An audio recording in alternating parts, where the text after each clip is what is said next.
Olá, tudo bem? De volta aqui, mais um podcast Filosofia em Foco, ao lado do nosso amigo aqui, Marcos Nascimento, mestre em filosofia. E hoje, o assunto de hoje, a gente vai trazer Aristóteles, o sistematizador. Mas daqui a pouco a gente fala sobre isso, porque eu passo agora a palavra ao nosso amigo Marcos para as considerações iniciais. É isso, Walter. Estamos aqui mais uma vez para mais um episódio do Filosofia em Foco. É sempre um prazer estar aqui com você. E hoje estamos gravando o 30º episódio, né? Então é uma vitória, né? Isso. Nessa caminhada, com muita peleja, mas estamos caminhando. O importante é isso, é na caminhada onde tudo acontece, né? Como diz assim o Eduardo Galeano, né? Então é isso. Hoje nós estamos com o 30º episódio e vamos para o 6º mês de gravação, né? Isso. Então toda segunda-feira a gente lança um episódio novo e a gente conta com a sua participação para nos prestigiar, né? Assistir, visualizar, dar seu like e também dar o seu feedback nos comentários, né? Então é isso. É isso. É um prazer também é todo nosso, Marcos, estar aqui ao seu lado, sempre aprendendo mais sobre filosofia. E nessa linha, o que acontece? Quem assistiu ao podcast passado, lembra que a gente abordou o tema, né, sobre Platão, né, um grande filósofo, né, e hoje a gente dá continuidade aos filósofos, vamos dizer assim, aos pensadores clássicos, trazendo Aristóteles. Então já começa o seguinte, né, sem mais delongas, como diz no popular, quem foi Aristóteles? Ele foi discípulo de quem? E qual, vamos dizer assim, qual o legado que ele deixou para a gente de uma forma geral? E depois a gente entra nos pormenores. Isso. A gente pode começar falando de Aristóteles, dizendo que ele é o terceiro pensador, né, nessa filosofia, representante da filosofia clássica, né?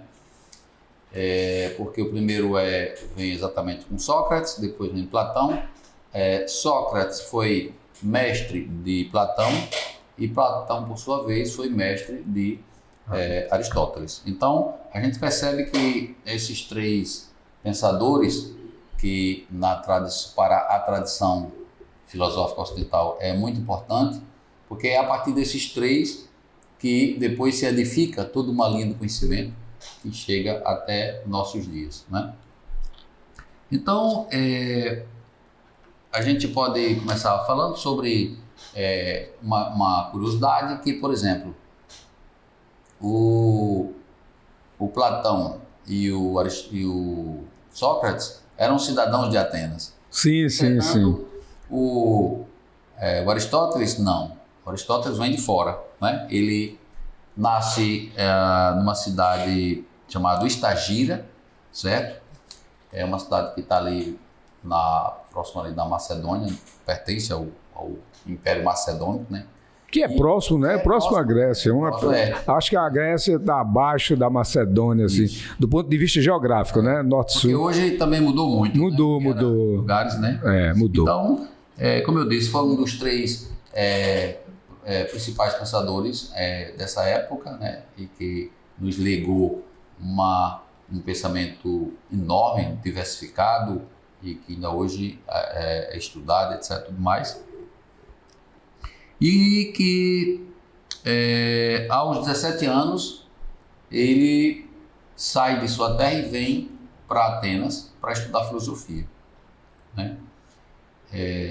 E interessante porque antes dele vir para cá, assim, um detalhe que eu esqueci, ele é filho de um médico chamado Nicômaco, um famoso médico chamado Nicômaco, e esse médico é muito amigo do rei Amintas, que é pai de Filipe II, que por sua vez é o genitor de Alexandre. Alexandre o Grande. Depois se transforma em Alexandre o Grande, Alexandre Magno, Alexandre o Grande, é o grande conquistador, né? Da Macedônia.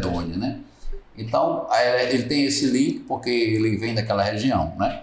Tudo bem. Então ele sai e vem para Atenas e lá vem estudar filosofia, e lá ele conhece, depois do tempo que ele está lá, que Platão nessa época não estava lá, estava fazendo umas viagens. Quando Platão volta, encontra com ele, conhece, e a partir de então eles percebem a capacidade de Aristóteles e dedica muito tempo para ele, faz amizade, etc. tudo mais.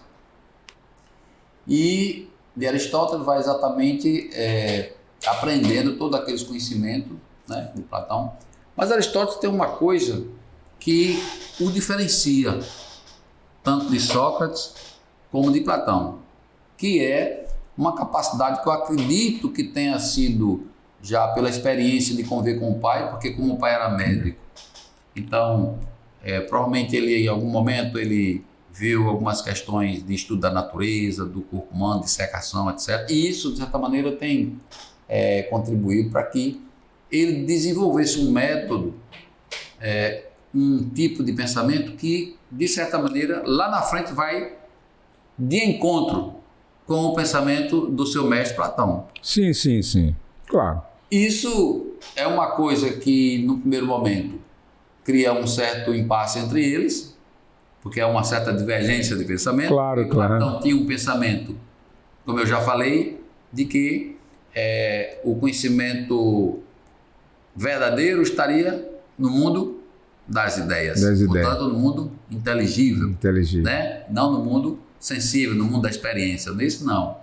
Mas o Aristóteles vai na contramão. Ele vai dizer que, na verdade, o conhecimento verdadeiro é fruto desses dois encontros. Ou seja, do intelecto, portanto, do mundo das ideias, que Platão chamava, ele não vai, mas Platão denominava mundo das ideias, mundo inteligível, e do mundo sensível, portanto, o mundo da experiência, o mundo que a gente acessa pelos 5 sentidos que nós temos. Então, isso faz de Aristóteles um pensador totalmente diferente daquela linha que vinha sendo conduzida primeiro por Sócrates, depois por Platão. E aí tem uma coisa interessante, uma coisa fundamental aí, que é o papel de Aristóteles como um sistematizador. Sim, sim. Incrível o papel dele como um classificador, como um ordenador. Porque antes o conhecimento era tudo misturado. Não tinha divisão, não. É claro, eles eram produzidos, eram questionados, da filosofia ali e tal, mas não havia matemática que... Não, era tudo misturado mesmo. E ele teve essa preocupação. Ele estuda a natureza, ele estuda o que a gente chama hoje de botânica, ele estuda o que a gente chama hoje de zoologia, ele estuda o comportamento da física, que era que os pré-socráticos faziam, ou seja, de olhar atentamente a natureza, os astros. Entendi. Ele estuda, digamos assim, com muito cuidado, com muito critério, com muita atenção, todos os ensinamentos que o Platão já passava para ele e que já pegou de Sócrates. Claro. Igualmente, ele lia os pré-socráticos, as teorias dos pré-socráticos, e fazia muitos comentários, criticava, adicionava algumas informações, de maneira que o conhecimento que Aristóteles produz é um conhecimento sistematizado, organizado. E a partir dali, a filosofia ela toma um novo sentido, uma nova forma de organização e de produção do conhecimento.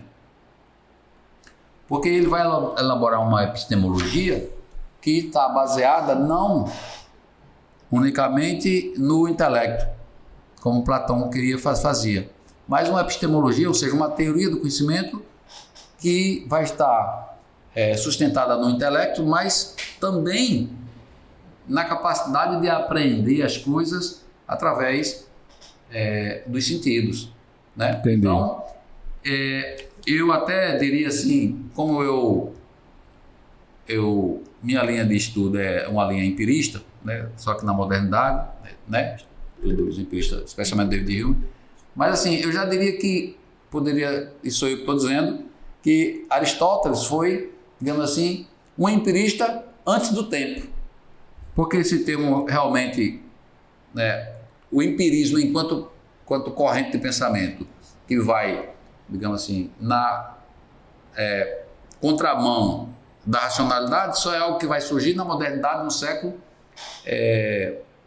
XVI, XVII. Mas ele já tinha essa visão na época exatamente por conta, provavelmente, desse contato que ele teve com a natureza, com a física, com essas questões, e associando tudo isso com a teoria do conhecimento que já tinha sido produzida antes por Aristóteles, por Platão e todos os demais. Então, nesse particular, ele estava à frente do seu tempo. Sim, exatamente. E ele influencia.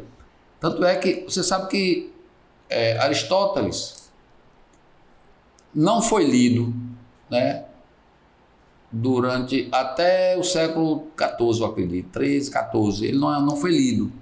Porque durante o período medieval, digamos que havia um certo impedimento para que os livros de Aristóteles chegassem, né, os monges, os bispos, o pessoal da igreja não queria. Inclusive, existia uma coisa chamada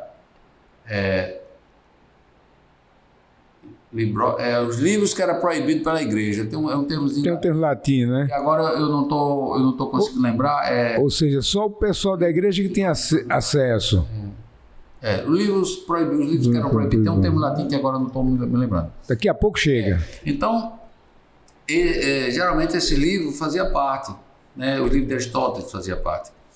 Então, ele só vai chegar para a leitura depois que Platão, esse sim, tem um conhecimento produzido que se encaixa perfeitamente dentro do que a igreja, né, dentro do que a proposta do cristianismo estava desenvolvendo. Então, consegue digamos assim... Uma convergência. Isso, uma convergência. Né? Já Aristóteles... não. Então, como a teoria do conhecimento de Aristóteles ia de encontro a ele, então ele queria chocar. Então ele, né? Enfim, mas aí, lá na frente, especialmente Tomás de Aquino, né, vai fazer uma leitura com muita atenção de Aristóteles e então começa a mudar as coisas numa perspectiva boa, né? E depois, já na modernidade, as contribuições que Aristóteles então, assim, passa para diante e que são muito bem recebidas e compreendidas pelos filósofos dessa época, especialmente os empiristas, Hume, Locke e todos os outros, faz com que contribua para o desenvolvimento da ciência tal qual conhecemos hoje. Né? A ciência como um método experimental, né? A partir da experiência, da observação, e aí sim entra os métodos lógicos, da matemática, para poder corroborar aqueles dados e tudo mais, e chegar no avanço da ciência que a gente tem hoje. Então, Aristóteles tem um papel fundamental nesse sentido aí, entendeu, Walter? Quer falar ou não? Não, eu entendi. Por isso que você até o título aqui botou Aristóteles, o sistematizador, né? Ele organizou a coisa. Aí eu queria dizer o seguinte, quer dizer, ele começou como aluno, acredito, do Liceu, né? Porque o Platão fundou... Liceu não, como é? Academia. Desculpe. Nessa época ainda não estava... Só depois é que ele funda a academia. Academia, né? Mas ele começou como discípulo, cresceu, por exemplo, né? Absorveu tudo, né? Como menino prodígio, e depois...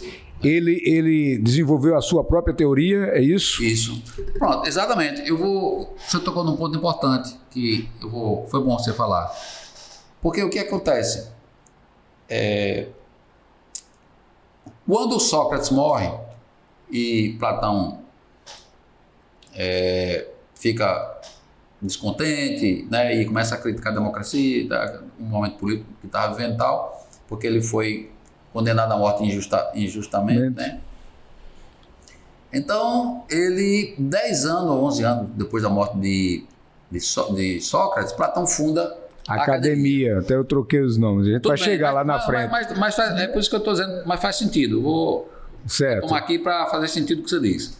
Você falou correto. Só que eu quero fazer a ponte para a gente entender. Para não ficar solto, né? Então, quando acontece isso, então Platão tem um espaço, que é exatamente a academia, e lá, quando Aristóteles, aos 17 anos, sai lá da Macedônia, de Estagira, para ir para Atenas, e lá ele, depois de um tempo, conhece Platão e vai estudar na academia. Foi aluno da academia, depois, como ele é um cara muito competente, ele se torna também professor da academia. Quando Platão morre, aos 80 anos, como ele era o melhor aluno da academia, ele achava que ele ia ter um cargo de gestão da academia. Mas não foi isso que aconteceu. Quem ficou no lugar foi um primo de Platão. E isso o decepcionou. Claro, entendo. Mas também tinha uma questão política, porque nesse momento o Império Macedônico já tinha, de certa maneira, começando ali aquele movimento de tomada da Grécia, de Atenas e tal. E os atenienses tinham algumas ressalvas com o pessoal que era da Macedônia, de Estagira e tudo mais. Os gringos, né? Alguns críticos, alguns estudiosos dizem que, na verdade, não foi só esse o motivo. Na verdade, que ele não assumiu porque ele era de fora. Pode ser, né? Então, enfim. Né? E isso causou uma decepção nele. Aí, com essa decepção, o que é que ele faz? Ele abandona a academia e vai embora.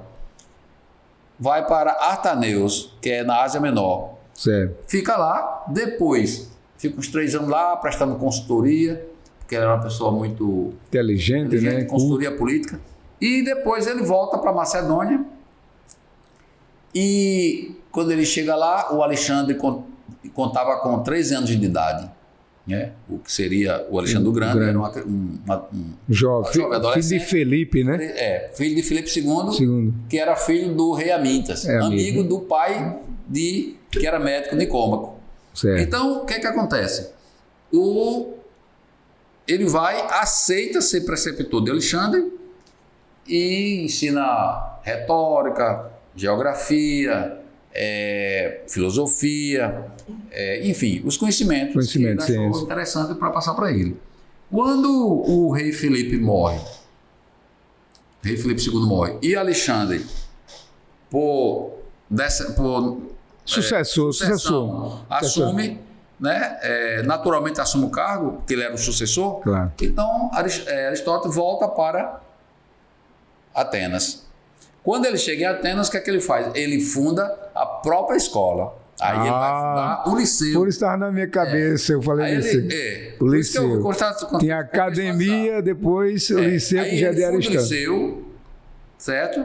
E começa a ensinar para novos. E, inclusive, não era só uma escola de filosofia, mas era uma escola também de jogos, da academia, com prática de esporte e tudo mais, né? Então tem esse jogo aí. E não é à toa que até hoje no mundo inteiro a gente tem academias, né? Que vem desde Platão, e a gente tem liceu, né? Sim. Que são locais, são escolas, não é? E o mundo inteiro copiou isso. Né? Aliás, se a gente for falar aqui o que a gente tem, né, da herança, do legado da Grécia, tem muita coisa, não é, Marcos? Muitas. Assim, na verdade, a gente pegou a base e fez adaptações, claro, né? Ou manteve, mas sempre tem um link. Não sempre tem como, porque realmente é muito forte essa herança. Como diz... foi a fonte, né? A mitologia educou os gregos e os gregos educaram o Ocidente. O Ocidente, né? Realmente é assim. Basta você ver aqui, só em João Pessoa a gente tem um liceu paraibano e a gente tem uma academia de comércio. E geralmente quando alguém bota uma coisa, é muito popular o nome academia, né? Não, diz, a universidade não. Acadêmico. Acadêmico. Não, estou na academia. Né? Verdade. Entendeu? A Academia Paraibana de Letras, Academia Brasileira de Letras e por aí vai, né, Marcos? Isso. Então, assim, Uma outra área que Aristóteles se destacou muito foi a área da lógica, né? Sim. Muito embora a lógica, as primeiras noções, as primeiras, digamos assim, os primeiros conceitos lógicos, né, que Aristóteles produz, são conceitos que estão diretamente ligados com a questão da verdade ou da não verdade, conceitos que estão ali mais próximos da hora da elaboração de um diálogo, da retórica, né, de que a gente possa entender o que é o conceito de verdade, de falsidade, de verdadeiro, né? Entendi, Marcos. Nessa perspectiva. E ele não entende a lógica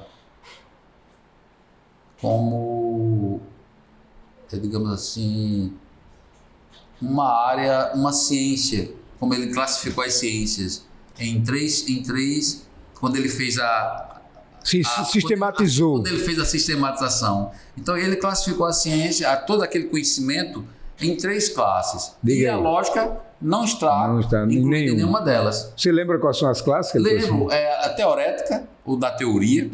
Né?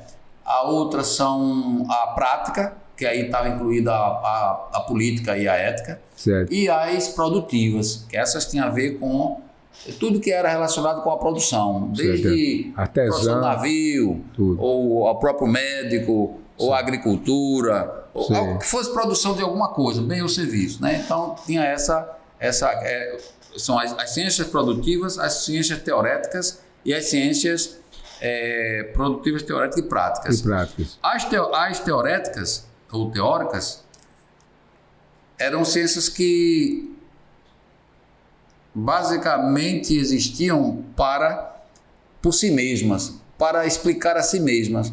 O que são ciências são essas? A metafísica, a matemática, a física, entendeu? Cujos conceitos eram para explicitar elas mesmas, não tinha um fim. O fim era ela mesma. Já a lógica, ele não enquadrava a lógica em nenhuma dessas 3 categorias. A lógica ele enquadrava como uma ferramenta. A lógica quer dizer que era uma ferramenta que poderia ser utilizada para fins de se alcançar o desenvolvimento da ciência. Entendi. Claro, a ciência, o conceito de ciência que ele tinha na época era um conceito, digamos assim, que era diferente do que a gente entende por ciência hoje. Ô Marcos, sem cortar aí seu raciocínio, eu dei uma curiosidade, que no programa anterior, no podcast anterior, se quem assistiu, lembra, e quem não assistiu pode assistir novamente, basta ir no YouTube, né, maior plataforma de compartilhamento de vídeo, e colocar o de número 29, a gente falou, lembra, de Platão, e você trouxe uma curiosidade que Platão era um apelido, aí eu pergunto, Aristóteles é o nome dele, aí eu pergunto, Aristóteles é o nome dele mesmo? Foi boa curiosidade, né, uma pergunta curiosa. Na verdade, o nome dele era Aristóteles. Mas tinha apelido? Não era um apelido. Era porque era um nome que estava relacionado com a sua origem, de onde ele parte. Por exemplo, na academia, quando a gente está lendo uma palestra, escutando uma palestra, e que o palestrante está falando de Platão, aqui e lá ele diz assim, ao invés de dizer assim, Aristóteles, tal, ele diz assim, o Estagirita. Sim, porque veio de Estagira. Estagira, a cidade. Então, um outro nome que Aristóteles é conhecido é Estagirita. Assim como Platão, Aristóteles é conhecido como Platão, o Aristóteles também é conhecido como Estagirita. E quanto mais para trás, quando você começa a estudar para trás, que até tinha um personagem aí chamado Odorico Paraguaçu, lembra de Dias Gomes, famoso? Ele dizia para trásmente, inventou um neologismo. Mas, brincadeira à parte, no tempo passado, eu estava lendo uma vez, era comum as pessoas, tinha só um nome e dizer de onde era. Por exemplo, o próprio Jesus, o Nazareno. Sim. Por quê? Porque ele era de Nazaré, né? O Galileu, da região da Galileia, né? Então, no caso aí do cidadão aí, né? Do filósofo Aristóteles, como é que diz? Ele era de... Até um nome difícil. Estagira, portanto, Estagirita. Pronto, então já sei. Quando se falar Estagirita, a gente sabe que se trata de Aristóteles. Tá bom. É um... Pois bem... Sim. Então pronto, eu queria que você, em resumo, também dissesse agora assim, a contribuição de Aristóteles. A contribuição dele é fantástica. Como eu disse, ele, quando na lógica, né, que eu vou só fechar essa questão da lógica, a questão da lógica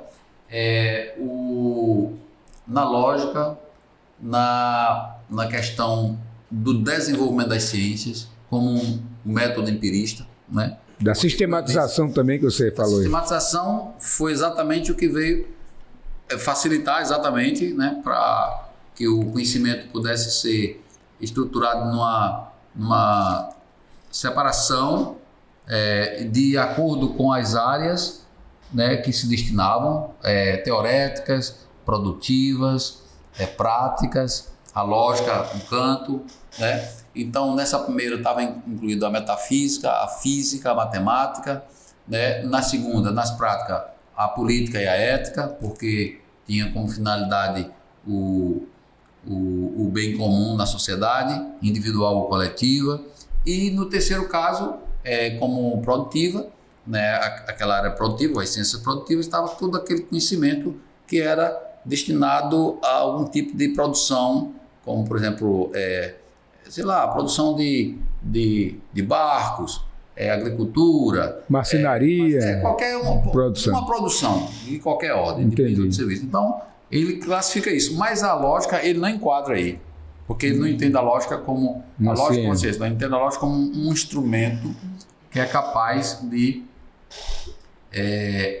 contribuir para que a ciência possa alcançar os seus objetivos, né? Entendi. Então, ele, no sentido de que ela possa trazer uma acusação de veracidade, alguma coisa nesse sentido, né? Mas, assim, ele traz uma questão, dentre outras, que aí o tempo é curto, a gente tem que ir fechando aqui, e eu vou fechar o programa com isso. Ele traz uma questão que é do silogismo, né? Que é a dedução ou o silogismo, né? O que é isso? A dedução é um tipo, ou o silogismo é um tipo de argumento, né? Cuja estrutura garante a sua validade. A estrutura como ele é colocado garante a sua validade, independente se ela é verdade ou não. Olha aí. Então tem que, no silogismo, por exemplo, um tipo de silogismo que pode ser verdade, eu posso dizer assim,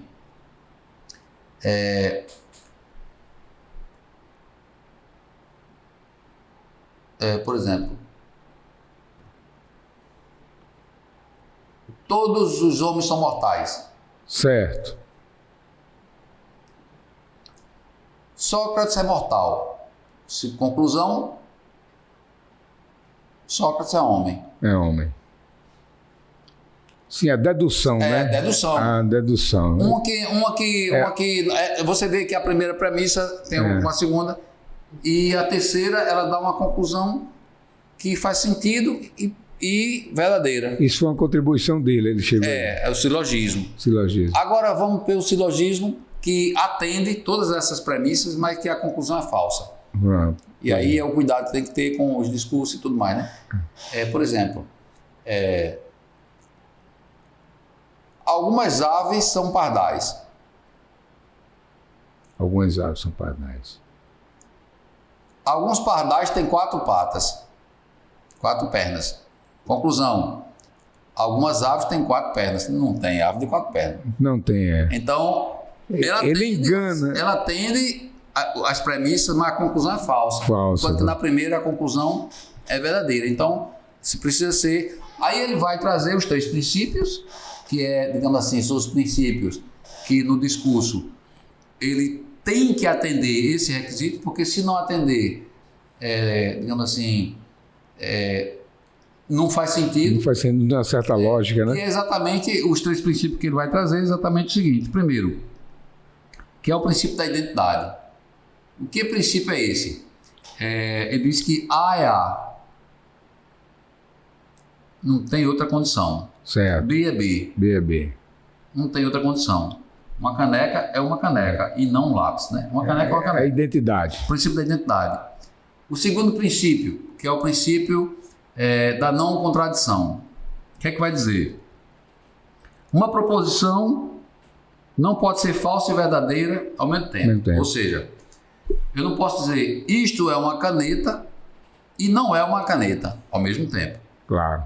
Porque se eu disser não faz sentido. Então você quebra a lógica do raciocínio daquela coisa que está sendo dita. Entendi. E o terceiro princípio o terceiro princípio é do terceiro excluído, que diz o seguinte: uma premissa ou é verdadeira ou é falsa e não tem outra opção. Outra opção. Não tem. Então, esses três princípios, né, são os princípios lógicos que condiciona, permite que o discurso tenha uma linha de entendimento. Se você quebra uma dessas três regras, não faz sentido o que você está dizendo, né? Então, eu acho que as fake news, por exemplo, elas são criadas a partir do momento que você quebra, não elabora como está no silogismo, né? No silogismo, você... Tem o que é correto e o outro... no final você diz, mas não e é o sentido justamente é para enganar. Não é Tem um verdade. sentido para enganar. Exatamente. Pois é, Marcos, a gente chegou ao final de mais um podcast, desta vez trazendo Aristóteles, e mais à frente vai ter um momento que Marcos também vai apresentar um podcast para vocês, fazendo uma comparação, né, abordando mais a relação, as divergências e os pontos de encontros entre os três grandes clássicos, tipo Sócrates, Platão e Aristóteles, mais à frente, mas hoje a gente trouxe, se ateve esse podcast a Aristóteles, e eu queria passar para Marcos só para as considerações finais sobre esse grande filósofo clássico. Isso, só para finalizar, Aristóteles tem um papel fundamental, como eu disse, só reiterando, na questão do desenvolvimento das ciências, na questão do desabrochado da modernidade e na questão de como ele foi um sistematizador que classificou, ordenou, né, o conhecimento de maneira que facilita o acesso a esse conhecimento, né? Então, o Sócrates, o Platão e o Aristóteles são os três pensadores que fizeram parte dessa fase inicial que a gente chama de filosofia clássica, né? Que é a partir deles que tudo acontece, não é isso? Então, espero que vocês tenham gostado e até o próximo podcast. Obrigado, até a próxima.